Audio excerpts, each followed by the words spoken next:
Olá pessoal do sétimo ano, bom dia para vocês, tudo bem? Estamos dando início a mais uma semana das nossas aulas virtuais e o tema dessa semana será Somos todos filhos e filhas de Deus.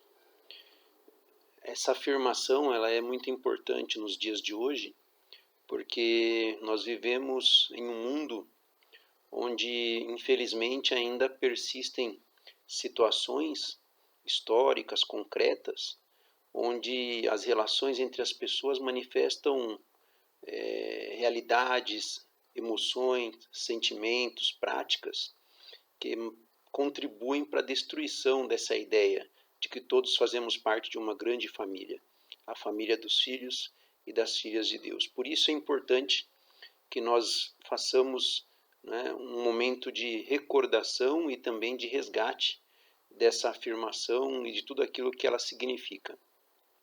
Na Bíblia, a ideia de que somos todos pertencentes a uma grande família, ela aparece em vários momentos, desde o primeiro livro até o último livro, desde o livro do Gênesis, lá no começo, até o livro do Apocalipse, que é o último livro da Bíblia. E a Bíblia tem muitos livros e muitas páginas e muitos textos.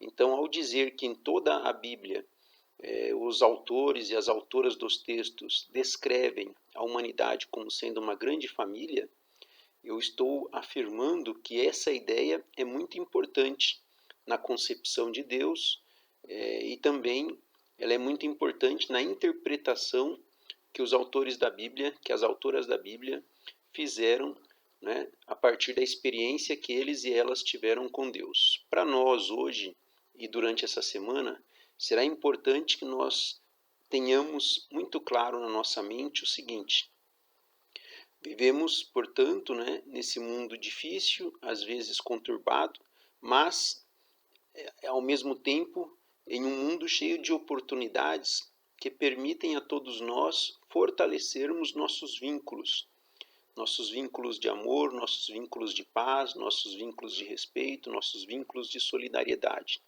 O nosso mundo ele é formado por uma diversidade enorme, não é? de pessoas, de situações, de culturas, de idiomas, de povos, de lugares. E em cada canto desse planeta nós encontramos pessoas que estão pedindo, que estão clamando a Deus, para que a vida delas, para que a vida deles e delas se converta em uma vida melhor. São nossos irmãos, são nossas irmãs que estão em situações de fragilidade, que estão vivendo situações difíceis na vida. As vozes, as lágrimas dessas pessoas, elas se convertem em clamores, em pedidos, em solicitações que chegam até os ouvidos de Deus. E isso é muito importante, porque lá no livro do Êxodo, que é o segundo livro da Bíblia, Deus diz que ouve os pedidos, que ouve as solicitações, que ouve os clamores dos que sofrem e que, ouvindo, fará algo para ajudá-los. Ao pensar nisso, muitas pessoas imaginam grandes milagres, e isso é possível, Deus pode fazer o que Ele quiser. Deus é todo poderoso. Por outro lado, também é importante que nós pensemos no seguinte: ao criar a humanidade como uma grande família, Deus espera que todos nós tenhamos uns com os outros um cuidado que muitas vezes será o suficiente para que esses clamores dos que sofrem diminuam de quantidade e de intensidade. À medida em que o ser humano entende que é irmão do outro ser humano, e entendendo que é irmão do outro ser humano, aceita o desafio, assume a responsabilidade de cuidar do outro, as necessidades no mundo tendem a diminuir gradativamente. Por isso que em um dos textos da Bíblia, sobretudo, nesse caso, estou falando de um texto bem curto, que chama Segunda Carta de João, há uma insistência muito grande para o seguinte aspecto: não basta apenas que nós pensemos que somos irmãos, é preciso que nós vivamos como irmãos, é preciso que nós criemos um estilo de vida que se converta aos poucos em produtor de justiça no mundo. A afirmação que eu vou dizer para vocês agora, ela é forte, mas ela é real e é dessa carta, dessa segunda carta de João que eu retirei ela. E ela diz assim: para que nós verdadeiramente possamos pensar, sentir, dizer que somos uns irmãos, uns irmãs dos outros, das outras, é preciso que nós pratiquemos a justiça, porque a justiça ela vai se converter na ferramenta de promoção de liberdade, na ferramenta de promoção de bem-estar, na ferramenta de produção de direitos, de garantia de direitos para todas as pessoas que vivem no nosso planeta, sobretudo para aquelas que estão sofrendo mais. Ao pensarmos que Deus é justo e Deus é justo, ao pensarmos que é preciso que nós modifiquemos nossa vida, nosso estilo de vida, ao pensarmos que é preciso, modificando nosso estilo de vida, praticar mais o amor, a solidariedade entre as pessoas, e ao pensar que nós precisamos a todo momento pensar, refletir sobre nossas atitudes, nós estamos pensando e estamos idealizando um caminho que nos conduzirá para uma vida entre irmãos, para uma vida entre irmãs. Nesse texto em especial, mas em outras partes da Bíblia, várias vezes Deus, ao falar com o ser humano, trata o ser humano como filho, como filhinho, né? Trata o ser humano como uma criatura amada por ele. Essa relação de Deus com o ser humano, que é uma relação que revela um pai amoroso, ela se converte em modelo, em referência para que nós também criemos essa relação entre nós aqui, entre os humanos, na humanidade. A ideia de um pai amoroso é uma ideia idealizada pelo autor da Bíblia, mas que pode ser deslocada para qualquer relação que seja perfeita do ponto de vista daquilo que se espera dela. Então, é um pai amoroso, é uma mãe amorosa, é um avô amoroso, é uma avó amorosa, é um tio amoroso, é uma tia amorosa, não importa. Nós podemos pegar uma relação perfeita entre humanos e utilizá-la para representar essa relação perfeita de amor entre Deus e todos os seus filhos e todas as suas filhas. Mas não apenas nós encontramos a afirmação de que Deus é justo, nós também encontramos a afirmação de que Jesus é justo. E por isso, porque Jesus é justo, Jesus vai se convertendo aos poucos, nessa literatura bíblica, em uma referência muito importante para todos os homens e para todas as mulheres que pretendem lutar e defender a justiça e que, portanto, pretendem viver nesse mundo, nesse planeta, como irmão, como irmã das demais pessoas. Esse Jesus simples, humilde, nascido num pequeno vilarejo, no vilarejo de Nazaré, que foi morto e crucificado, mas que também na nossa fé, na nossa crença ressuscitou, ele se converte aos poucos nesse modelo de construção de um novo mundo, de uma nova sociedade, de uma família, de uma verdadeira família dos filhos e das filhas de Deus. É uma inspiração não apenas baseada naquilo que ele disse, mas é uma inspiração, sobretudo, baseada no que ele disse, mas também no que ele fez. Jesus é uma referência que diz o que deve ser feito, mas que, ao dizer, já fez, já deu exemplo de como fazer.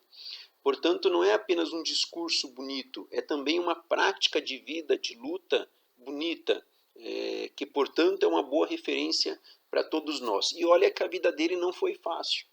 Para ser justo, para ser irmão dos demais, Jesus passou por momentos difíceis. E não estou falando da sua morte, né, e nem da sua condenação. Isso será o ponto máximo das dificuldades que ele enfrentará.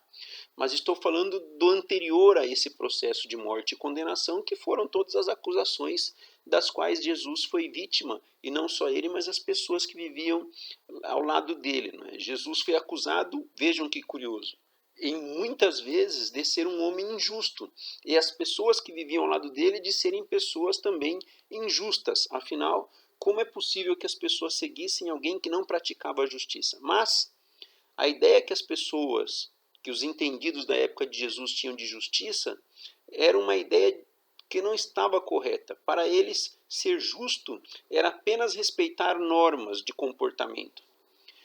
e não necessariamente alterar o estilo de vida.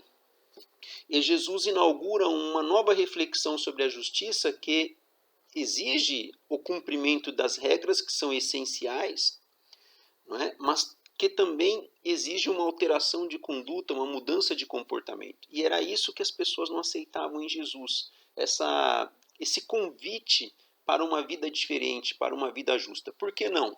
Porque essa nova vida, essa vida justa que Jesus propõe, ela exigirá, com o passar do tempo, uma alteração por completo de todos os modelos de existência e de relacionamento entre os humanos que estavam ali estabelecidos. Por exemplo, na época de Jesus estava estabelecido um modelo de relacionamento entre as pessoas baseado na superioridade do masculino sobre o feminino.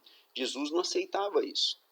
Na época de Jesus, as relações entre as pessoas estavam baseadas, por exemplo, em uma relação de escravidão. Jesus não aceitava isso. Em uma relação que desprestigiava, que ignorava,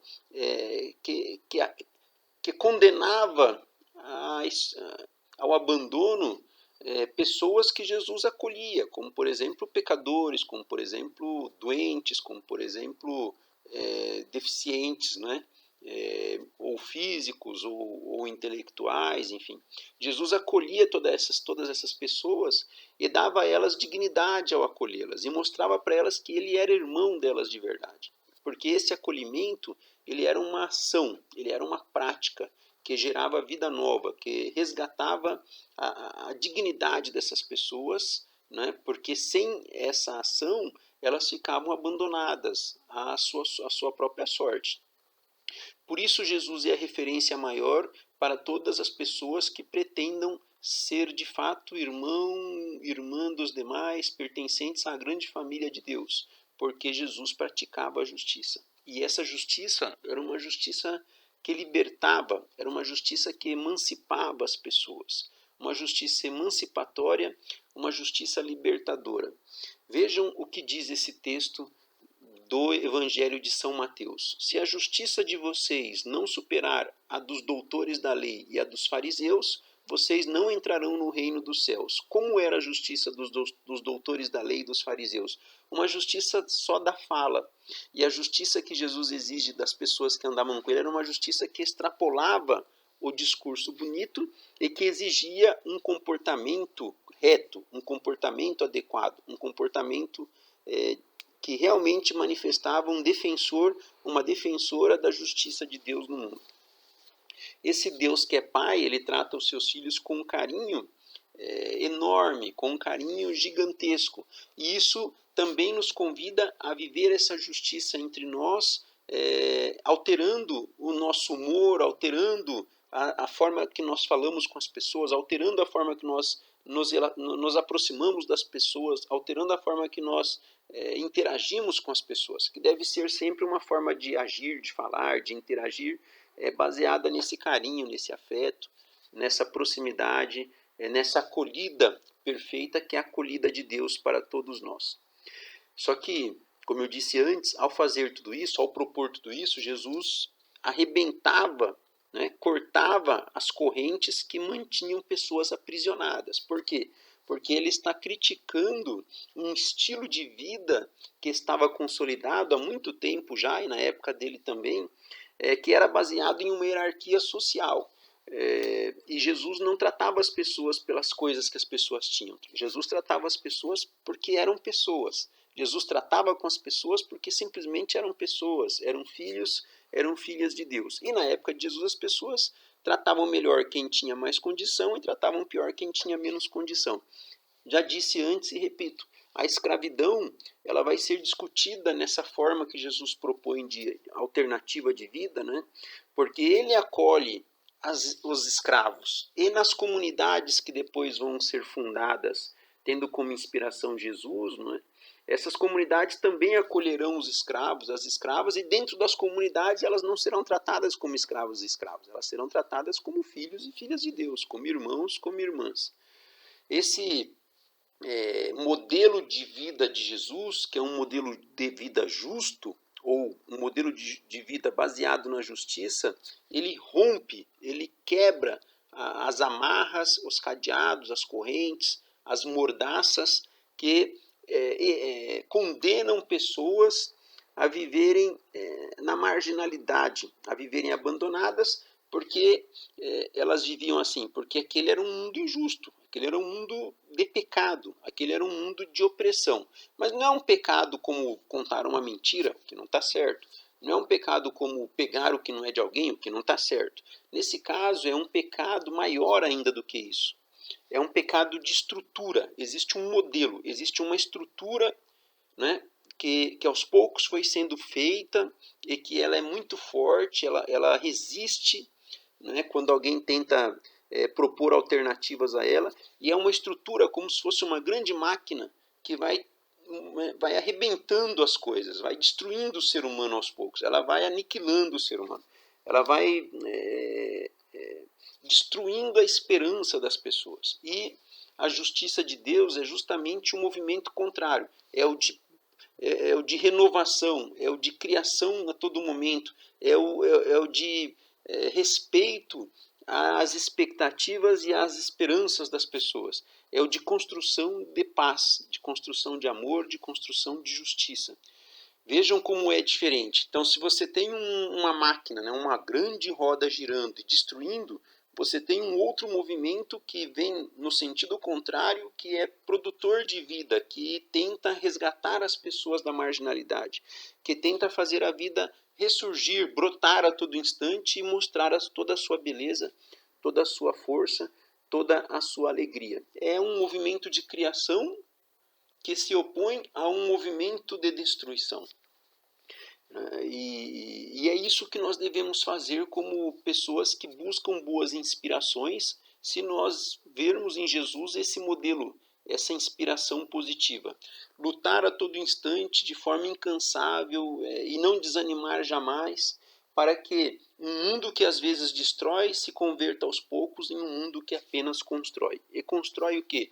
Em um mundo que constrói vida, em um mundo que constrói dignidade, em um mundo que constrói um espaço onde todos possam viver em harmonia, em um mundo que não mais trabalha com ideias como guerra, morte, desemprego, injustiça, falta de hospitais, falta de saneamento básico, falta de boa educação de qualidade gratuita, falta de emprego, enfim, em um mundo onde todos tenham aquilo que é necessário para que nós possamos pensar que todos estão vivendo bem, que todos estão vivendo tendo a sua dignidade respeitada, que todos estão vivendo como filhos e filhas de um Deus que ama a todos de forma incondicional e da mesma forma. Esse novo mundo, ele não é mais um mundo de destruição e de pecado, ele é um mundo de construção e de vida. Então, se o pecado, né, está de um lado, do outro lado está a vida nova. Se de um lado está a destruição, do outro está a renovação, está a esperança, está esse momento novo que a todo instante chega e nos lembra e nos recorda que viver de outra forma é possível, desde que a gente tenha a coragem de romper com aquilo que nos mantém amarrados nessa ideologia de destruição, nesse modelo de existência que não respeita os direitos de todos, nessa forma de mundo que foi sendo criada com o passar do tempo, que dá espaço apenas para que um grupo menor tenha os seus direitos respeitados e para que uma imensidão de pessoas viva à margem da sociedade. É uma movimentação, né, de renovação constante que tem um único motor, que tem um único combustível, e o motor e o combustível da mudança de comportamento, da mudança de sociedade, é o amor. Não é a guerra, não é a violência, não é a destruição. A única força que transformará o mundo em um mundo melhor, em um mundo onde todos sejam respeitados, é a força do amor. Nunca esqueçam disso, gente. Nada transformará o mundo a não ser o amor que nós vamos sentindo uns pelos outros, cada vez com mais intensidade, a não ser o amor que Deus sente por todos nós, que nunca se altera, que faz com que Ele olhe sempre por nós, não nos abandone e espere de nós também uma atitude, né? A atitude de cuidar uns dos outros, a atitude de respeitar os limites, de cuidar para que os direitos não sejam retirados das pessoas, de cuidar para que todos possam ter uma vida digna, uma vida justa e possam, no final do dia, descansar em paz e apenas agradecer a Deus pela oportunidade que tiveram de, por mais um dia, lutar e lutando, amar e amando criar um mundo mais justo. Porque filhos e filhas de Deus são os homens e as mulheres que são justos, que lutam pela justiça e que, com a justiça e com o amor, constroem um mundo melhor, onde todo homem e toda mulher se sinta verdadeiramente um filho e uma filha de Deus. Não há mais morte causada pelo desrespeito à dignidade humana, mas apenas existe nesse novo mundo vida. Uma vida que se renova a todo instante, que segue o seu curso naturalmente, dando a todos oportunidades de serem felizes. Um abraço para vocês essa semana. Junto com essa videoaula, eu vou colocar também uma atividade que deverá ser feita até quarta-feira, porque na quinta é feriado, né? Na sexta é feriado nacional, mas no Santa Maria, na quinta, nós também não temos aula. Olhem os calendários de escola de vocês, vocês vão ver que lá na quinta-feira não consta aula e na sexta também não. Então a atividade dessa semana poderá ser feita até a quarta-feira. Eu espero que todos vocês realizem a atividade, enviem pelo Edmodo as respostas e tenham um ótimo feriado. E a semana que vem a gente continua com um novo tema, com novas propostas. Mais uma vez, um abraço, se cuidem e vamos estar aí, mesmo que distantes, rezando uns pelos outros. Até mais, pessoal.